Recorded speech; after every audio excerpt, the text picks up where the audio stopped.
I walked in and smelled iron. It clung to the air, sharp and metallic, the way it does when skin splits. My son sat on the floor, knees pulled to his chest, a thin line of blood crawling from his lip.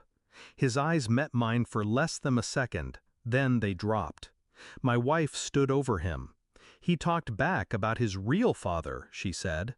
Behind her, a man I didn't know gripped a belt. Leather looped in his fist, coiled like a snake that had already bitten. He smiled at me, slow, deliberate. Next time, he said, he won't be able to talk. I didn't move, not yet.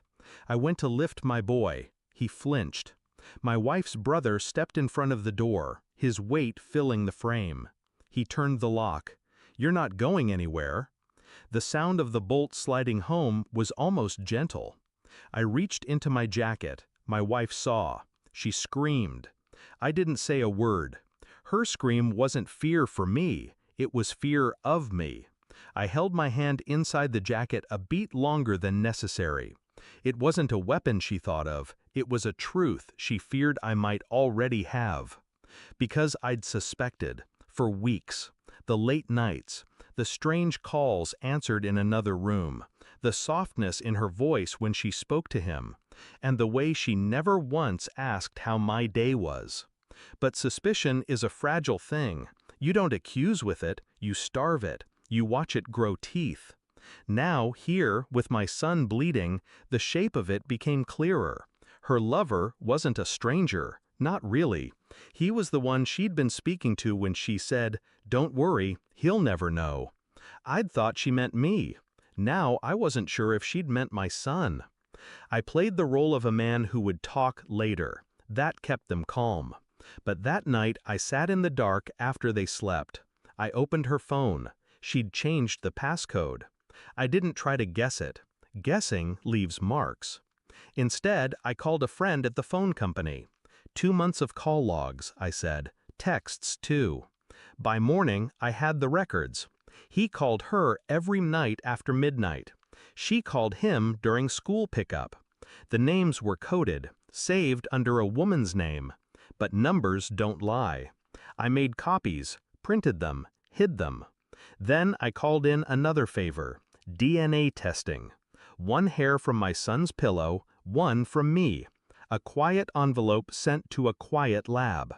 The waiting was the part they never suspect, the patience, the stillness. They think silence means surrender. It never does. 2 weeks later, I had it in my hand, a report, clinical in tone, but heavy enough to change everything. Probability of paternity, 0.00%.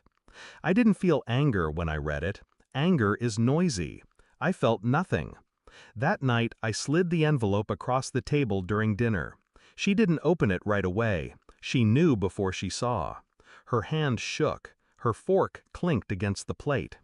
When she read it, she whispered, "You don't understand." I looked at her lover, seated across from me like he belonged there. He didn't know whether to gloat or run. "Explain," I said. My voice was steady. She broke first.